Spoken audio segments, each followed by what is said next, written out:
Premo atu ye mamunyina hama makwa ba de ba UTV so braso so mamu isma do ayen saka ya boabo no ye de ebeso mu se awiabremu akankase bo free studios a and worship house Abeka Junction and Crime na kase bo no nyuma aso masen ye this way chocolate drink anum de papa bi de ohia ne nsuhie best point savings and loans best assurance special ice mineral water ne drinks ni nada eka ho de di mu akote no ebi ene so mampanyi na na adodan kwakufu ado akasa edi atu Nigeria fo enim sa ba omutu ye no mo hwe na enye asundwie mu omampanyi dada Yeru John Dramani Mahama enne the campaign wadan wadi ewo from mantama hinkro homu a enipa dodo na agitwi ekobie ye be konfimfiri mante me hono mu na adehye ni bia kasa asre so omo kwan ene niam bi eboa ma asetena mutumpo no mu ni bi enti abanu ntwa na ni embehwe wo ye beto aso akọ Nigeria memo a eno eya amano ne ensem a ehon so no opanyina ayato abade amano no omoma mpanyiru Muhammadu Buhari wabona baso bidin ye de akua ajewa akode ensem no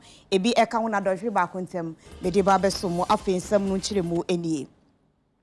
meme dano a na ye February de to so aduonu enum na Nigeria fokoto aba ehwe yeyi omampanyini na omo ewieye no ne dwada so no ekode brother ni mu no na omo de opanyina wadi nkunimu no ebaye asenti ase anya adwuma etenam so magane omampanyini na na adodan kwakufu ado akasa asre sesu obi ente ne ho ase a won famra kwan so kasa na asundwem na no munya so mbeko anaso mbeze ye basabasa bi ewo kronim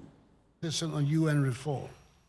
and envisages the greater participation of the African peoples in the decision-making process of the principal organ for the maintenance of international peace and security, the UN Security Council, whose composition was decided in 1945 in San Francisco, at a time when the overwhelming majority of the African peoples were still under the colonial yoke and not represented there. It is encouraging, though, that important world leaders like President Joe Biden of the United States of America and President Emmanuel Macron of the French Republic have now boldly joined this bandwagon of reform. And hopefully, that bandwagon will also be embraced by the other leaders of the P5 in the Security Council. The time has come for movement on this critical issue. I cannot end today without expressing the solidarity of the Ghanaian people with the brotherly people of our great neighbor, the Federal Republic of Nigeria, as they encounter significant challenges in the ongoing national elections for new national leadership, and hope that these challenges will be resolved peacefully in accordance with due process, and that the will of the Nigerian people will be duly manifested. The impact on the cause of democracy in West Africa, and indeed in the entire continent of Africa, by the events in Nigeria cannot be overemphasized. We wish them the best of luck and God's blessings. Achama yini abedi etri awudika meche first deputy speaker of parliament our sign so aye bekwai mrashi bedwani akasa edi atudwa say yenya ye fresh amamra na yenya sakraye ewumu no ese asesa yesu ane ye ban anya sa ne ye sakraye nipo a emfa so biara emfri soma. Why are we not achieving the kind of good governance we want? Why are we not able, notwithstanding the word and letter of the current constitution, not able to do the things people expect us to do? Will anything different happen if we change the wording, the letter of the constitution, per se? Just amendments, qua amendments. Will it make any difference if we do the things we continue to do as we have done them over the years? Just this morning, the Speaker, before we left the chamber, there was a statement on the 24 February coup on Nkrumah, and it degenerated into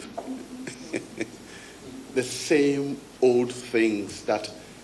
predated us. Many of us were not privy to some of the things that came to be discussed. But Mr. Speaker and I said the same thing. That we appear not to be different from those we have complained about over the years. in terms of attitudes and values. And so I ask myself, will anything change if we change the letter of the Constitution? In my view, probably not, if we just change the letter of the Constitution. The whole of judiciary, no, on the Supreme Court, no, don't want any encore. On my Sikasa, Okase, minimum of 9. But when your president is 20.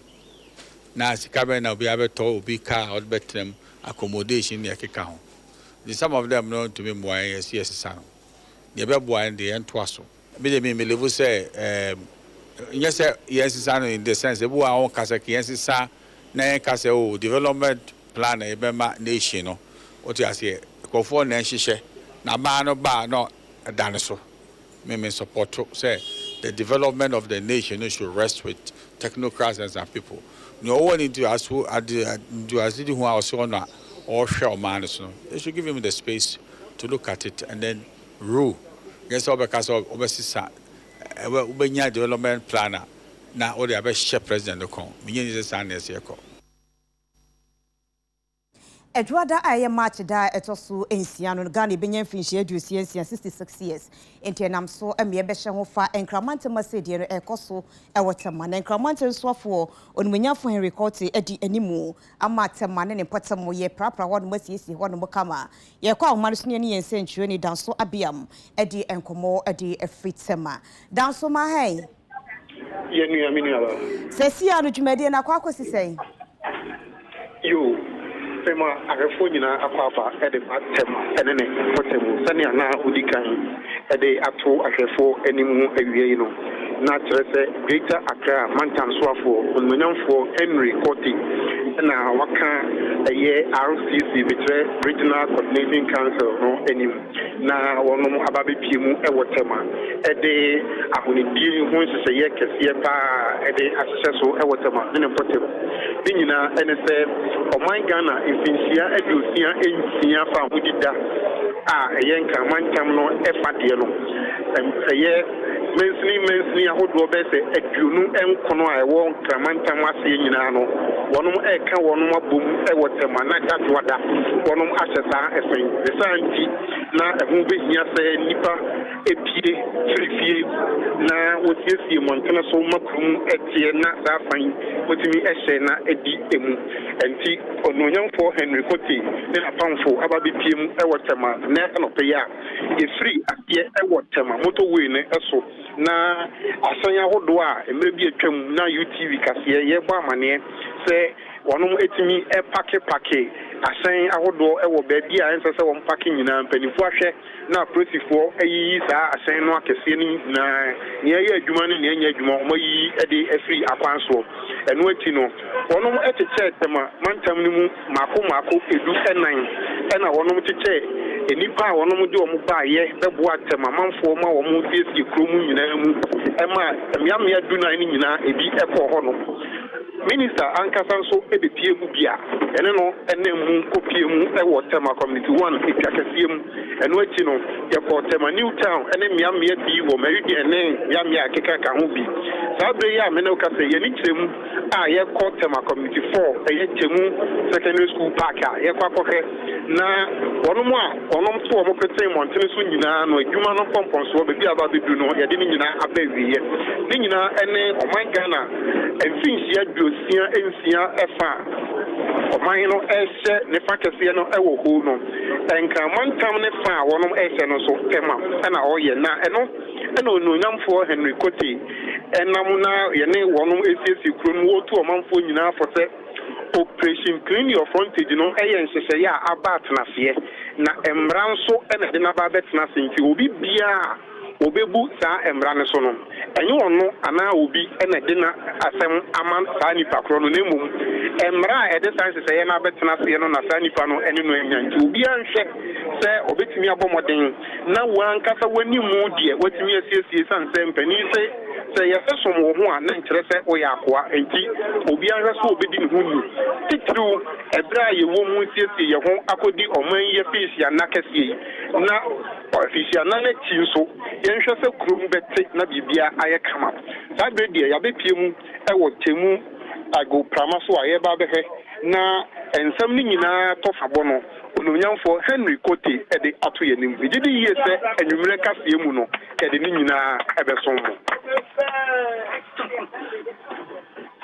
amansie niba ɛna yɛte ne ka ɛde efritema ɛne ne mpɔtembo no na yɛkɔ yɛ nimu ana bɛ na wɔtwekɔ na wɔtwe mienu so nie ɛna ɔbenfo Joshua Alabi ɛkɔ NDC amayiko na tena ya ɛwɔ enkrase kofa forms ni bi ɛde mo mampanyi dada John Dramani ma se 2024 begina ne ato aba ɛde amano ɛnɛ wofra mantuma yinkro ho mu no akwakoda ne campaign wadi akyerɛ Ghana fo nyina so begina ɛno nti no wɔbɔ ne ho dawuru akyerɛ. May their gentle souls rest in perfect peace. Amen. There was an English romantic poet called Bessie Bysshe Shelley, who in 1817 wrote a famous poem titled Ozymandias. I'm sure several of you would have read this poem. This poem was a cautionary tale about a ruler who was so full of pomp, arrogance, and a deluded sense of self-importance. One is struck by the poet's description of the clueless ruler as he goes on to boast, "My name is Ozymandias, King of Kings. Look on my works, ye mighty, and despair." Unquote. Tragically, according to the poem, when one looked around to see these so-called works, one saw nothing but sand and decay. The poem mirrors our present national circumstances in a very uncanny way. Fellow countrymen and women, my brothers and sisters, I wish to thank Professor Joshua Alabi, the convener of the John Mahama Campaign Committee, and a former Vice Chancellor of the University of Professional Studies, Accra, and who was my co-aspirant in the 2019 presidential primaries.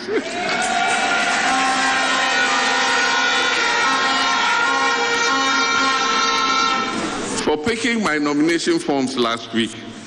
And I'll tell you a little joke at this. Debts we simply cannot pay. And we have suffered the global humiliation of defaulting on our debts and being downgraded by all credit rating agencies to the lowest level ever seen in our history.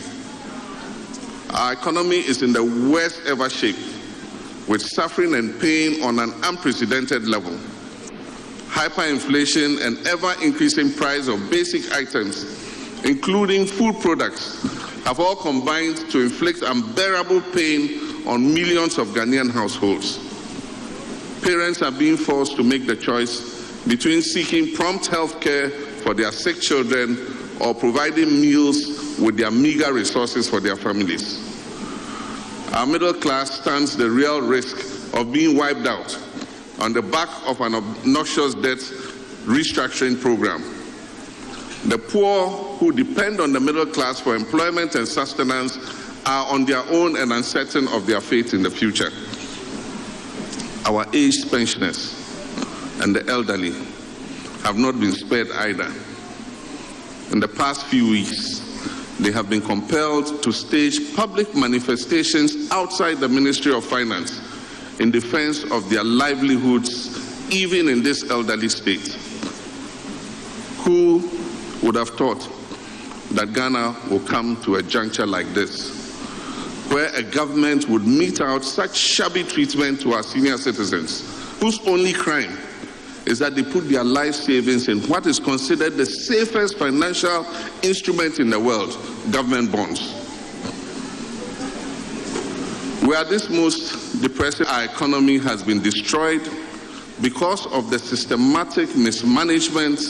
misguided and clueless policy choices and the incompetence of President Nana Akufo-Addo and his Vice President Mahamudu Bawumia. While our people struggle to keep their heads above water,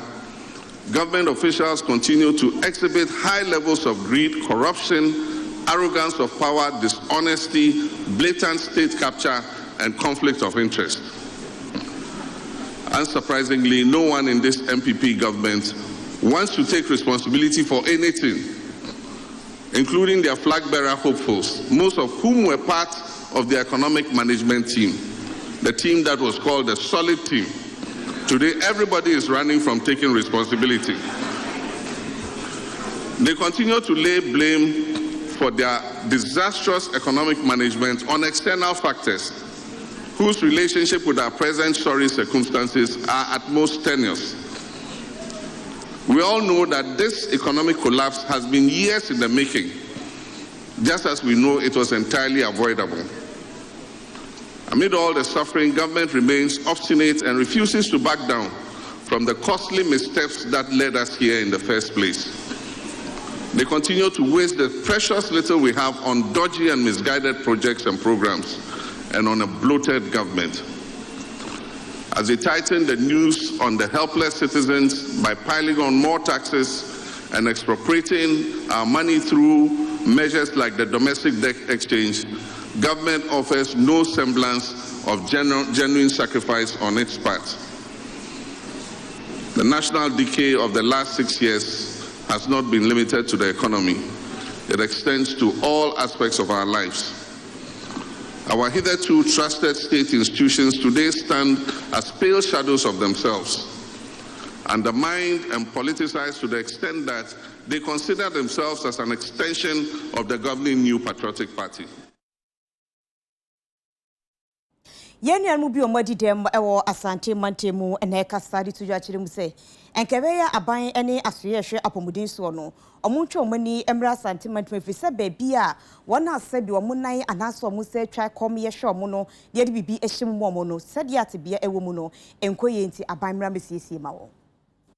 Concerned members of persons with disabilities why you are no na openi edi wanim eye vera kusi asoma na odi tudwa se sa me yahodo a woka ho asemi eho eye baabi a se ebia obi nan ehawo ewo ho na ope emfidie de ehye ho atene no wompaboa wotimi hye ana sabis obi nsa atwa na open safo for the friend artificial ne bia sa me yakro ya en wo mokọ ema yeboa wo mu nanso se sie wo hwe de wo jaache konfanoche Cape Coast ayaresabia ho anytime Tamale ayaresabia hudo ni mu a ne nyina ebia ne ho a egina ne nan so ose ayaresabia no kra bi ewo ho a ye ka ne sei sa centers no wo matom a enya adwuma ose eba sanso a eha wo masabi wadi dem honam na kwan ne bi enti ebra wadi kojan bo wonsa na onam emonten so a no wo kopiem ede eye on petition ekokoma Ashanti Regional Health Director ena afi odi bi nso call Regional Coordinating Council wade ekoma mpanimfo se wo monsesa ne emem yete bia no artificial legs, artificial arms, chopat, splint, and a boy and my nanty. Now, so I buy no, I was see hospital my abrebia, you be who says, I am no, or how one, Nanka ye coho. Where should ye a bini hosa? I buy centers or a prosthetic and orthotic centers. A be or jachi, a be or Confanochi teaching hospital, a be or Cape Coast, a be or ho by Nina, and Yajuma. So ko Confanochi teaching hospital inside where ye see what pie home punch say nka ye ko hospital ho ye beko bia agisensa wam broni bi na abesi bi e wonsa o mama yen ye ni ahoden sanka anadwo de suom bi at 12 o'clock na konsa wam utimi kodru nsa wam bia na abobe ya anadwo 3:30 esansa hospital ne ye ba ko ni ntini nsa wam fo no so hu se competition ni ba bia nchomo nya ade ni ye mayen utimi sha ade no na bia ukotodwe kra ya chia utimi koye ba ku bia 4,500 4,000 at the end of the day ne ebeye woka se wanka sa wo hu se wo bro no wan san fa sika nkoye fofora omo na ye mistake ni so omo nsesa mam ti yesan boka soso ene yesen na de e bia ban ni nim ti ye be pusu no ama na hu se ye bre ye pese enimani ya centers na asai ni nyina o Kenya mu e importing niema technicians ni ade na ode boaye na ya hawa ye famu no ekofom mayen Dr. Emmanuel Kojotin Kran won na oye pani kwankyerefo a ohwe apomden samso wa Asante Mantem woni Orai Emilia Botwe won o chief director e wo Regional Coordinating Council ho womu energy sa enkrata mienu ya wa kyerɛ sɛ womu di kan ebre yen letter e ma ye di ma director general sɛ aka be kwai hospital dada no aka betimi anya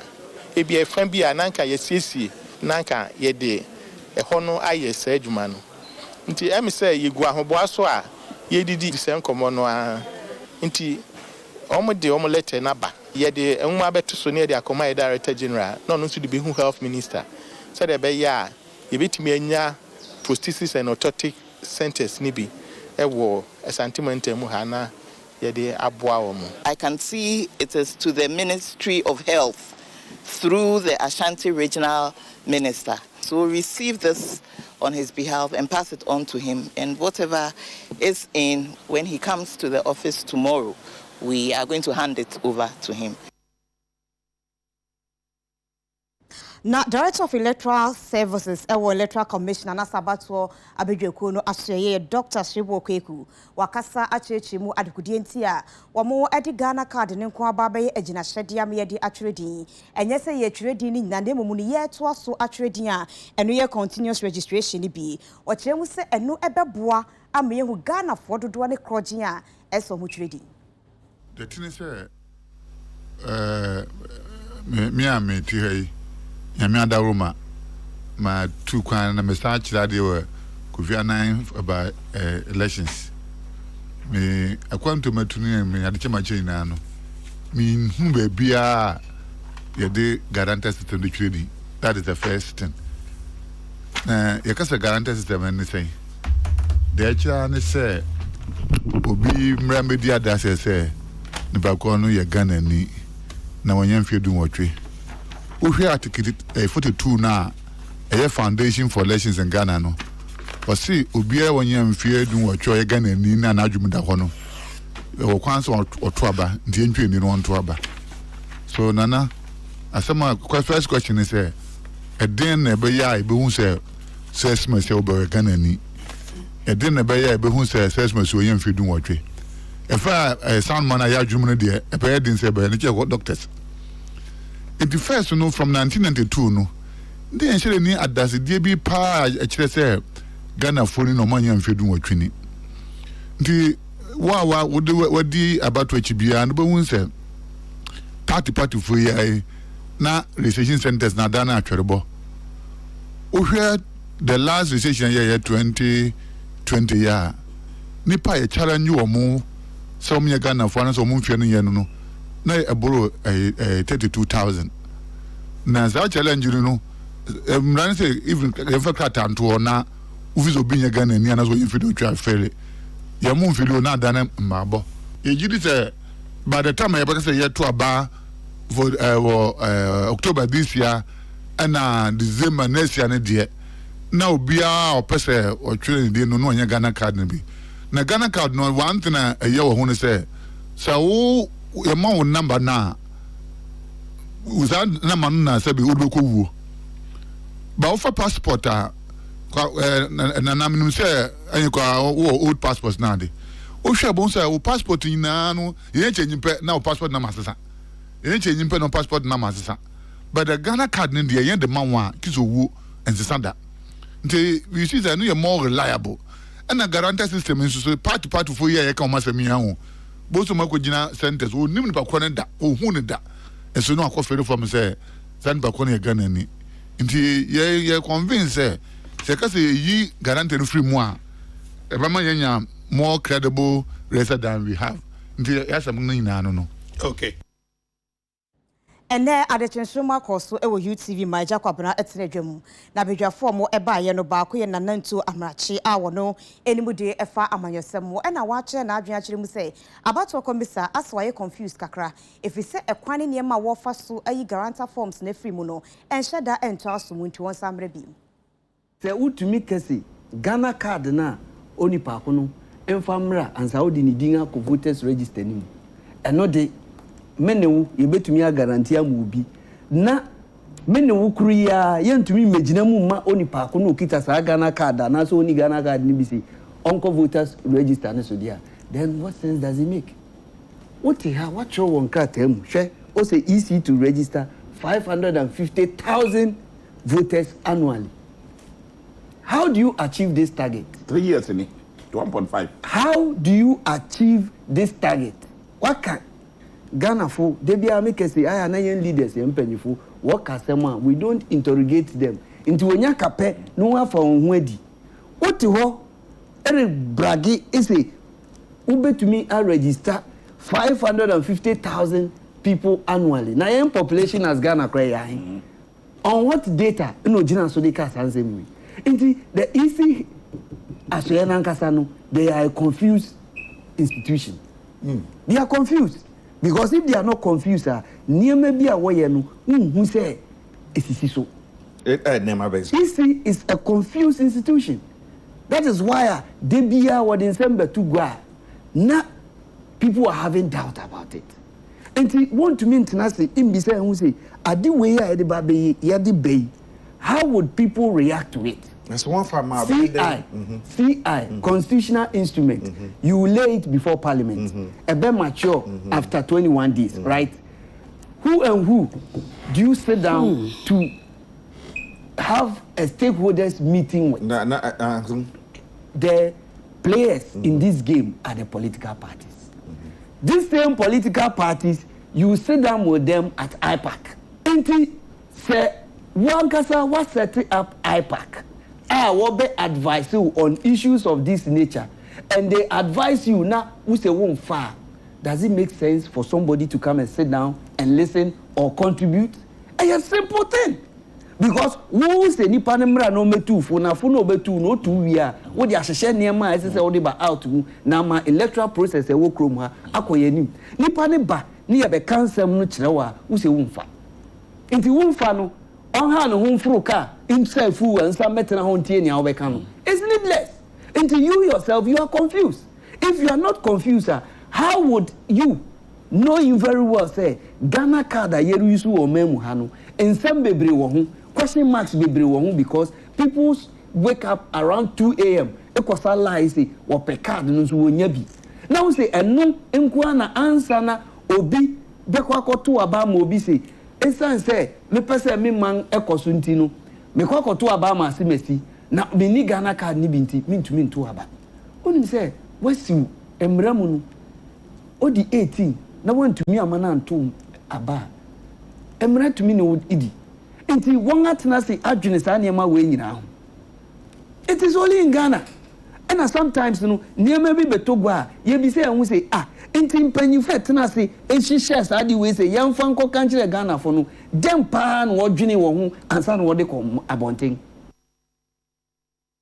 Na eka MPP aban ne bo hye hu say nyame ye na dum no odi nkunima wonom so aso niema ewo enkrasen kankane agbogburushi no obehwe ape baabi amomwado besi dan ede amomho entenam so emaga South Mexico no assembly no Wilkerson Clement ede asokobo form general director so aduonu enum se ehonum ne yeba besi edan no ede amomho agi kotoku na eno na ahemfo kabumko ewo enkran ede nkrata aba bonti a kire mu se omomo obi akwan ema obi asase se wonye saade no enti efi na ekwe wono mu di animu ye saade no munyai anye se omafomra akọ adeatia nananom ekwa omanusunye no nwanfo Clement Wilkerson ga West Mexico pona by crash penyini edisa ensemi hu enkomo onabo akwaba minia nananom ahemfo a ewo enkrase de nkrata aba a gamanche wono ena edi animu pa wo kirem se moma omonchan embeji asase bi asemu sidan edi amaka yefo no adan na ahemfo na asase ye omudia no manko mo nan so amamode mo pe eye bibisa. Hello. We dey am say me tia ya chief oni afefo nyina. Me pese committee say say mo se gamanche edi animu gamanche actual letter B edi aba. Omuma obi asase se onfanye sa edwuma na sa ne tie. Ai ono ni sa na shekrata no ase. Okay. Me that say. Let me say me dia no nye enyi omo kanu no bi. Because me wo packet dia e wo agem kotoku. Na agem kotoku ho no me say ye di onion salad na koku ho. Ema ye cafe ye ho no satellite market. Inti market no aye kese pa. Inti me ye MC na akwanye bi sa abeda ho na me so me market ni me wa asase egu hu dada no me say me madwen mu no say ye bi sa wo ho a me hu ni say eyem from so bi ha na say ayemfo no toilet say ye amo mama ne ya asase no a ɛwɔ agye nkotoku no a yɛyɛ so adwuma sesia no ɛyɛ asase a aban akye ne dadadadada ɛyɛ ɔmampani kufoɔ mmiri so a ɔkɔsii market a na yɛmuvu onion market akɔ hɔ ɛyɛ agbogborusifoɔ no a ɛmɛ bi atwa mu no yɛntumi amfa ɔma akɔ a this time around deɛ nyame adom yɛtumi deɛ ɔmo nyinaa akɔ hɔ nti ne nyinaa ka nhyehyɛeɛ no a yɛne ɔmo ɛyɛ no ɛho bi eti ebi a abade saa ahemfo no deɛ menim mmom medeɛ mɛka ne sɛ okay ɔmo mfa nkyɛ me na mmom no menim wie saa asɛm wei a because ɔmo mfrɛ me nka atenkyerɛ me ɛna obiara nso ne me ni nkɔmmɔ biara ɛfa ho nti asɛm no koraa no ayɛ me nna kakra because government koraa no nkyɛ biara na mekɔɔ ne hɔ nso ɔne me di nkɔmmɔ bebree na saa asɛm wei nso ampie wɔ hɔ nti sɛ biribi te saa deɛ a ɛne yɛ deɛ mɛka ne sɛ menim kasa wie a mea mɛtu anammɔn akɔ mahemfo hɔ na makɔpa mahemfo akyɛw sɛ ɛyɛ good project nti ebia na ɛkwan a yɛfaa so no ankɔ yie sɛ anka yɛkɔ akɔyɛ shortcutting no koraa no anka ebia yɛbɛbɔ gama nkyamaneɛ sɛ ɔmampanin ne nabɛdietire Dr. Mahmoud Bawumia adwempapa a ɔmowɔ ɛma ɔmo a ɔmo so yɛ saa adwuma no anka yɛbɛto nsa afrɛ ɔmo sɛ nnɛ yɛkɔ akɔyɛ saa deɛ no ɛno no ɛna yɛama ɔmo amaneɛ deɛ a na ɛkyɛ sɛ ne yɛantwɛ yie nti menim wie a mea mɛto anammɔn na mene ɔmo akɔkasa asɛm deɛ asɛ woatwa ne tie na yɛpɛ sɛ ɛme sɛ ayi wo pani deɛ wontumi ne wo pani bi antwema nso biaa ɛna asase wura nso deɛ ɔka sɛ asase yɛ ne deɛ yɛ ne deɛ enti sɛneɛ asase no nso yɛ nyankopɔn deɛ ɛnɛ nko a ɔpɛ sɛ wɔfrɛ wo a na wafrɛ wo ɛni yɛ sɛ ɔyimfo na ɔde bɛfo wo asase no nso wɔde hyɛ nipa nsa ɛna nipa nso na ɛte asase no so nti obi nso ka sɛ ne deɛ na ɔma wonyɛ wei a ɔma wonyɛ but me afotuo kakra no nso mede bɛma me mpanyimfoɔ no sɛ mesrɛ ɔmo a biribi sei no na nka ɔma ma yɛn nso yɛaso ate ansa na amansan koraa ate anka bɛboa yɛn na yɛpɛ sɛ yɛbisa sɛ nyambia no asase no ɛkɛs na ɛdodoɔ sɛn asase no a yɛkɔsi da no wɔ so no ɔho sɛ yɛne yɛwɔ market ne dada nti yɛnyɛ market no a ɛgu hɔ no agye nkotoku market no a ɛgu hɔ sisi a no ɛno nso ne yɛyɛ adwuma no ɛnyɛ sɛ asase foforɔ bi yɛda baabi a yɛbɛsi da no ankasa koraa ɛnu 1 acre a ɛnu 4 plot yɛka ɛnu 4 plot ɛyɛ aborɔsan a ɛtoa so bɛyɛ 9 okay nti ɛnyɛ asase bi a yɛbɛka sɛ yɛakɔgye asase yantam bi ɛne yɛdi ba bɛsi dan amaka yɛ ayofoɔ ɛnyɛ saa ne teɛ ebi a nipa ko ɔkɔbɔ ɔmo amaneɛ no wɔamɔ ɔmo amaneɛ no sɛneɛ amaneɛ no si teɛ ebi a ɔka ne sɛ o lɛmɛnti akɔfa asase a ɔba bɛsi dan amaka yɛ ayofoɔ nti na meka sɛ yɛ nananom deɛ na nka obi a ɔmo firi sɛ anka yɛsɛ yɛtumi to nsa frɛ ɔmo sɛ ɔmampanin adwempa a ɔde baeɛ no sɛ mo ba bɛyɛ biribi sɛ bi a na nka yɛsɛ yɛma yɛ nyinaa yɛhu ɛhɔ nom nam sɛ ɛhɔ deɛ mfomso aba hɔ nti ɔmo mfa nkyɛ me yate yɛda ase na okɔkɔduru mpanifoɔ nkyɛn wie na mo kasa wie a yɛbɛfiri mu abansoaeɛ a na wama yɛaso ate bi mesu me damase bebree yɛkɔ ɛyɛ nkrafum a ɛno no ɛyɛ afukura a ɛwɔ agona west mensin mu mfimfiri mantam mu adehyɛ ne de adesɛdeɛ ɛto abanyanim sɛ nneɛma ɛboa ma asetena mu tumpɔn te sɛ nsuo akwanpa ayaresabea schools ahodoɔ no mu ni bi afei nso telecommunications networks ahodoɔ no ɛnyɛ adwuma enti aban mmerem kakra Grafun community no adwuma omo ye wo ho no paa ne so omo edokua na eno ne behu na kira kwan e wo agona west mensin ni mu e wo mfimfini mantamu na eno na de hye wo ho no e kire wo mo ensemu a kire no mo kire mu se so oba ho no mo a enuoma a eboa ema nipa setena mu nsem e contemporary ntem so no putoka se mebeka ne se basic social amenities no e ya de a abo mo se de dwonso abo akokɔ e ho aye din ye paa ma wo mo setete abaya enti wo to nsa de afrem panifo so omo mra mo nsra bam no mra meboa wo mo no mo nsa entimi nka bi wo se sa oba ho no mo apomuden aya asabe akrampo a nanka wo mo eye sia wie a eno no be se o ha mu nchemu aduowotwe wo mo adu sa mpempenso no wo mato na saweram kra be se mfinhia porepore dumienu 12 years nie sisi a no kɔ wo no mo a enwura e na kyese afu atwa dan no ho ahia ne nyina no enhyeda emwo wo mapomuden ensem afei nso kg block a nanka wo mo esi wo no so eno nso wo mato na saweram saa eno mo mo hia sa wo mo be bo mo abrabo ensem so ne dɔɔso ne nyina mu eno wo mo to nsa e de afra aban no so amama me ya mfa mo dia ene na wo mo so eduru abato so anya dia wo mo ebeto wo ha yakase wa pan ya clinic wo ba si clinic no ana che compound wo be si no ache che de wo be ozi dan be so no yenya bibiara mfim a dan nyara atɛso apansam nkyɛn dɛ wɔde nyinaa asɛe kyerɛ sɛ ayɛkɔ hɔ a adan nwɔ ne nkransɛm kɔsɛ na ehu wɔ hɔ ɛnti yɛtotɔ srɛ aban sɛ ɔmɔmɔden na n'akufo ado sɛ ɛsrɛ no dɛ ɔmɔmɔden wɔntwɛn mɔhwɛ sɛ na yɛso yɛto aba ɔyɛ yɛ MP honorable Cynthia Morrison mɛka sɛ nara onyim yɛn akasa wɔ yɛn hospital ho bebree nso yɛn mbu abɛpɛ biara sempo abofra bi mpo na no ho bodo a ne nyina kyɛ yɛde mfaka akɔhyedu anaasɛ duakwa wabra sɛ clinic no ha ka ɔbɛma first aid wa ma onipa no wenya ho ne nyina de sɛ wo frɛ ka ɛnam dɛ kwan no so nyɛ nti ka no mpo frɛ na do ababa no mpo na onipa no sɛ obewu a ayɛ de wewu nti yɛsra ba yɛ promotion bebree dɛ clinic no de yɛhia wɔnyɛ ma yankasa wɔyɛ ara mpanyimfo yɛ ban bom na mofrɛ nyinara wɔban bom sɛ abofra bu yɛ de baba ɔpemfo kɔ ha nti yɛsra wɔ bebree dɛ wɔn bɛyɛ clinic na yɛ kwan no mfɛma obese clinic mahe better years ni dan say na kakra opo ya nche mu na dance ho nya fu ebutu afoba yala ti amanodo openi yala ti amanodo akanka apemfu yi wo kula wonya kala wo tende kwe ma bi wa wo kwem enti ese aban amugbadi an hwamenyen onche ne hwamenyen ne mpanyefon yesa won o yela shi be 3 years e ko 4 years Among Cassan contractor to site a baby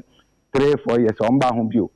On Bambia, Chocobon, and Yaman classes, on Bahumbio. A cheap compounder on more than 10 years because at the most time I must start to cheap compound. After now, Obianca Sahumbio. Equa roofing a ceiling on Muya in Natu. So be Jalua has to see because the planning unity.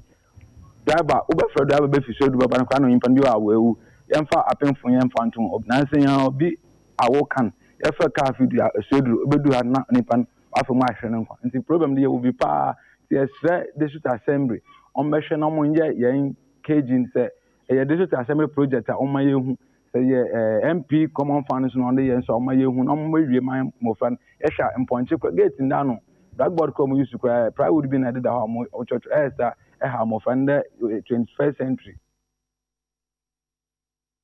Ekwa yeguso anase kota woso na omanfo wo osino no omo enwu bi na edin pa ebeye emfinhia aduonum and 54 years ne de de bia ntwoma anasa de kokonkwa na no mu hu okwan so nso nyame adom ya ba beye kwan no de amomma eni omakasa ada aban na omra hye ase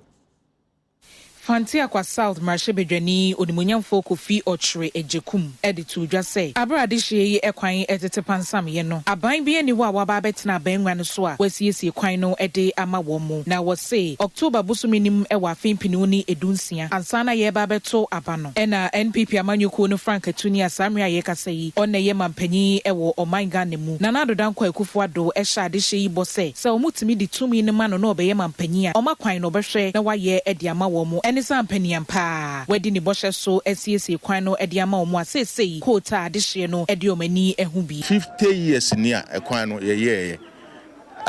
Bear 30 years ni. And yes, mean to one among any time,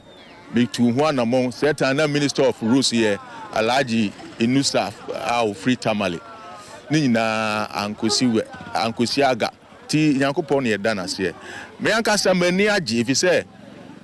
ekwan yentimi nye yi na me da me na atemdidie de me fa no kwa abrantie bi kura dwunase o si mi si dwunase a obepam abo esanse ye nye ekwan no enti ye da nyankopon ase ya ba ye to as fantia kwasaf ye to aba ya nto ama MPP kura nye 70%. Ye nya ho mfaso menim se ebekọ ho nso anya ho mfaso adehye ne ahyenkafo bi omonso wo osino ene ye twetwe nkomo na omosi emfinhia ba aduonunum nie 55 years ene omedware mfuturo saa intinene de yasem de kota abakrom honum enti osebo ene animunyam hye no mode hye omrahye bedwani onimunyamfo Kofi Ochre ejekum afi abankrach penyo wo honum Ernest Ofosu ene mampanyi na nadodankwa ekufuado so wati omusufre amenne ekwan no ayekama Chiedi Amponyankopon wase eviso namono su na bibia wie peye ni ada na nakufuado wase onyansani okukudufo wosi so masano ham yada na se papa fse emetintin ya hwa mizaya nim ene ne mizaya asani ama ye namo ala fate so yada na se na me bompa ya se obi biala na nakufuado Ado nya ne kwa bia no obeya ma no nya botra say yesu ya nya bia omuso omudi ababa yawo me efie aduonu mienu 52 years bi ena ne eda edi kan ba hu kota awo osiro krom a fatia kwa saf they are now so die and the talk about from the street yawo libraries yawo boarding schools ni na true honorable Arafat and the DCE ya de nyame shida na ado ne na ban say afio ya beto do mo am honorable Arafat na ado ya de was pia ya de nyame ase say yet menya kota wa yekuru ma futu na dade ya boy no eto be den e betwa aban krache panyin wo fantia kwa south onimunyamfo Ernest Ofusu ensema wo kan e de source ni obitimi chief jina ujina pa na obi DC enti infuturo boy no hu ya na ebisa osasemwe e de na woka wo de ane se wo panipa na chewaka arechiche sembi ato na dwem enti ene de na eyani jesem sanse embre bi atwam nsuo to a na kwan yi so atache nko a wonam so a na omanfo ekasa yuagbo a mfuturo ba wonam so a omanfo stores mu nyina mfuturo enti ene mfuturo atache ni nyina eto atwa na ye anijesem Jeko amunoni ensemu. Nigeria for atuaba enam sama bato komisa Obenfo Mahmoud Yakubu abo oruat ne budin se wono enadi enkunimu kwada no eno de betudwa. Enam sama mamai ahudomu anemusifo ne amampanyifo no edi tiri kwasem akwakoma omampanya yato abade amano. Enti enam so Nigeria mampanyi onwanyamfo eye Muhammadu Buhari enso akasa edi atudwa chim se eye Bola Ahmed Tinubu ayato aba edi amano. Sa Nigeria mampanyi won fiempin bienu ni aduonu miensan omanitiri kwa abatenase omrama ye adwumade empeja Nigeria na Nigeria fa ne ntumapa enkonanim afenso beta na chi akwane esabi obetimi so ahwese bambo ne asomdwie ebe ye adwuma manfo no so benya hotoso ne arehemu mapa ewo APC amayoko no emu Kasiebo no ensie ye homeso abayeba bongo difara edi agudi eba betwaso